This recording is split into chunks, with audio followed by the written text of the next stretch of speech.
সুপ্রিয় দর্শক, আরজিকর কাণ্ডে মহিলা চিকিৎসকের মৃত্যুর ঘটনায় ইতিমধ্যেই দোষী সাব্যস্ত হয়েছে সিভিক ভলেন্টিয়ার সঞ্জয় রায়।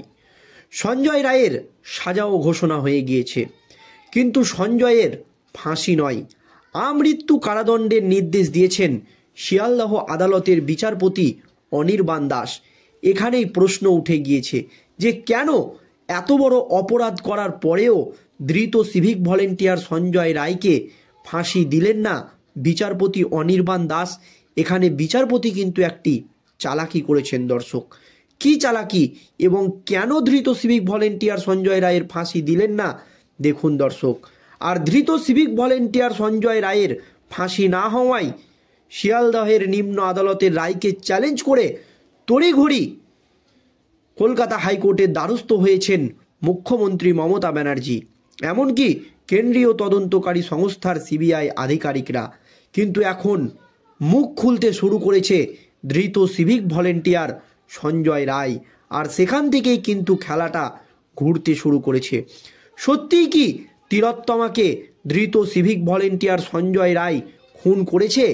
এই প্রশ্নটাই এখন লাখ টাকার প্রশ্ন হয়ে দাঁড়িয়েছে, কারণ সিভিক ভলেন্টিয়ার সঞ্জয় রায় শিয়ালদহের নিম্ন আদালতের বিচারপতিকে পরিষ্কার জানিয়ে দিয়েছেন তাকে ফাঁসানো হচ্ছে।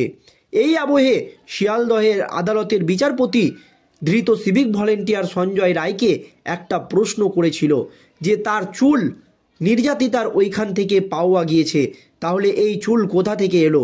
তখন সঞ্জয় রায় পরিষ্কার জানিয়ে দেয় এই চুল ঘটনার একদিন পর যখন তাকে গ্রেপ্তার করা হয়েছে তখন তার মাথা থেকে রাজ্য পুলিশ বেধড়ক মারধর করে ছিঁড়ে নিয়েছে, এই চুল সেখানে পাওয়া যায়নি। এরপরই একের পর এক প্রশ্ন করতে থাকে বিচারক, আর প্রত্যেকটা প্রশ্নেরই জবাব দিয়ে দেয় ধৃত সিভিক ভলেন্টিয়ার সঞ্জয় রায়। আর এতে করে বিপাকে পড়েছে কলকাতার পুলিশ কমিশনার বিনীত গোয়েল এবং আরও বড় বড় মাথারা। তাহলে কি সত্যি ধৃত সিভিক ভলেন্টিয়ার সঞ্জয় রায় নির্যাতিতাকে খুন করেননি? এর পেছনে বড় কোনো মাথার হাত রয়েছে, আর সব ঘটনাটাই জানে ধৃত সিভিক ভলেন্টিয়ার সঞ্জয় রায়। তাই কি সঞ্জয় রায়কে তড়িঘড়ি ফাঁসিতে ঝোলানোর চেষ্টা করা হচ্ছে? তাহলে কি সব আসল তথ্য প্রমাণ লোপাট হয়ে যাবে? এই রকম একাধিক প্রশ্ন কিন্তু দর্শক উঠে গিয়েছে। তাই অনেকেই মনে করছে এই আরজিকর কাণ্ডে মহিলা চিকিৎসকের মৃত্যুর ঘটনায় একেবারে নয়া মোড়। কিন্তু দুই প্রভাবশালীর নাম উঠে এসেছে। দেখুন, একদিন আগে তালিকাভুক্ত করে রাখা হলেও বুধবারও সুপ্রিম কোর্টে আরজিকর মামলার শুনানি হয়নি, বরং আগামী বুধবার মামলার শুনানি পিছিয়ে দেওয়া হয়েছে। সেই নিয়ে প্রতিক্রিয়া জানতে গিয়ে ফের শীর্ষ আদালতের ভূমিকায় অসন্তোষ প্রকাশ করেছেন নির্যাতিতার বাবা। স্বতঃস্ফূর্তভাবে হস্তক্ষেপ করে শীর্ষ আদালতই মামলা নষ্ট করে দিয়েছে বলে মত নির্যাতিতার বাবার। আরজিকরে তরুণী চিকিৎসককে ধর্ষণ ও খুনের ঘটনায় সঞ্জয় রায়কে আমৃত্যু কারাবাসের সাজা শুনিয়েছে শিয়ালদহ আদালত। সেই মামলাকেই চ্যালেঞ্জ জানিয়ে সঞ্জয়ের ফাঁসি চেয়ে হাইকোর্টের দ্বারস্থ হয়েছে রাজ্য সরকার এবং কেন্দ্রীয় গোয়েন্দা সংস্থা সিবিআইও।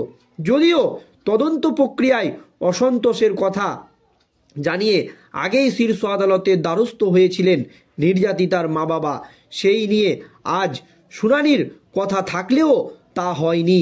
ভার্চুয়াল মাধ্যমে আজ আদালতে শুনানির জন্য অপেক্ষা করছিলেন নির্যাতিতার মা বাবা, কিন্তু আদালত বসার পর প্রধান বিচারপতি সঞ্জীব খান্না এবং বিচারপতি সঞ্জয় কুমার ও বিচারপতি কে.ভি. বিশ্বনাথের বেঞ্চ জানায় আরও দুটি আবেদন জমা পড়েছে, সেগুলি সব পক্ষের হাতে ওঠেনি এখনও। সকলে আবেদনের প্রতিলিপি পেয়ে গেলে আগামী বুধবার মামলার শুনানি হবে। কিন্তু আজও আদালতে শুনানি না হওয়ায় অসন্তোষ প্রকাশ করেছেন নির্যাতিতার বাবা। তার কথায় উনি প্রধান বিচারপতি বলেছেন আজ পড়াশোনা করে আসেনি, কেস সম্পর্কে স্টাডি করতে পারেনি বলে আজ শুনতে পারবো না। 7 দিন পর আমি শুনবো, ওর আজ মামলা শোনা উচিত ছিল, কিন্তু সিদ্ধান্ত নেওয়া উচিত ছিল। সুপ্রিম কোর্ট স্বতঃস্ফূর্তভাবে নিজেই আমাদের মামলাটিকে নিয়েছে এবং মামলাটিকে নষ্ট করেছে। এটা 100% সবাই জানে। বড় বড় বিশেষজ্ঞ আইনজীবীরাও বলছে আশা করি মামলা ছেড়ে দেবে, হাইকোর্টে পাঠিয়ে দেবে সুপ্রিম কোর্ট, এমনই মত নির্যাতিতার বাবার। কিন্তু চিকিৎসকরাও বারবার শুনানি পেছানো নিয়ে হতাশ হয়েছে। এই রকম চলতে থাকলে বিচার ব্যবস্থার প্রতি আস্থা টাল খেয়ে যাবে বলে জানিয়েছেন তারা। আরজি কর মেডিকেল ধর্ষণ খুনকাণ্ডে স্বতঃস্ফূর্তভাবে মামলা গ্রহণ করে সুপ্রিম কোর্ট। তদন্ত নিয়ে প্রশ্ন তুলে সুপ্রিম কোর্টের দ্বারস্থ হয় নিহত তরুণী চিকিৎসকের মা বাবাও। হাইকোর্টের বিচারপতির তত্ত্বাবধানে নতুন করে তদন্ত করানোর আবেদন জানান তারা। একগুচ্ছ প্রশ্নসহ সুপ্রিম কোর্টে আবেদন জানিয়েছিলেন নিহত চিকিৎসকের মা বাবা। তাদের প্রশ্ন ছিল, 1 নম্বরে পোস্টমর্টম রিপোর্ট প্রবল ধস্তাধস্তির ইঙ্গিত থাকলেও সেমিনার হলে তার কোনো প্রতিফলন নেই কেন? পোস্টমর্টম যে গুরুত্বপূর্ণ 10টি প্রশ্ন সুপ্রিম কোর্টে দিয়েছে তার মা বাবা, তাতেই কিন্তু বিপদে পড়েছে রাজ্য সরকার।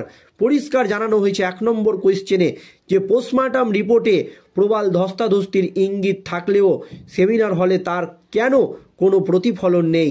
2 নম্বর, ট্রেস, চশমা, জলের বোতল সব সাজানো থাকলো কিভাবে? এত বড় একটি ঘটনা ঘটে যাওয়ার পর এই প্রশ্নের উত্তর সিবিআই দিতে পারেনি। পাশের ঘরে থাকা নার্সরা কেন কিছু টের পেলেন না? নার্সদের কেন জিজ্ঞাসাবাদ করা হয়নি? 5 নম্বর, কেন 8 থেকে 9 আগস্ট অবধি ভোরের ডিউটির রস্টার সামনে আনা হলো না? 6, কেন 8 তারিখ রাতে ঘটনাস্থলে উপস্থিত সমস্ত ডাক্তারকে ট্রায়াল কোর্টে হাজির করা হলো না?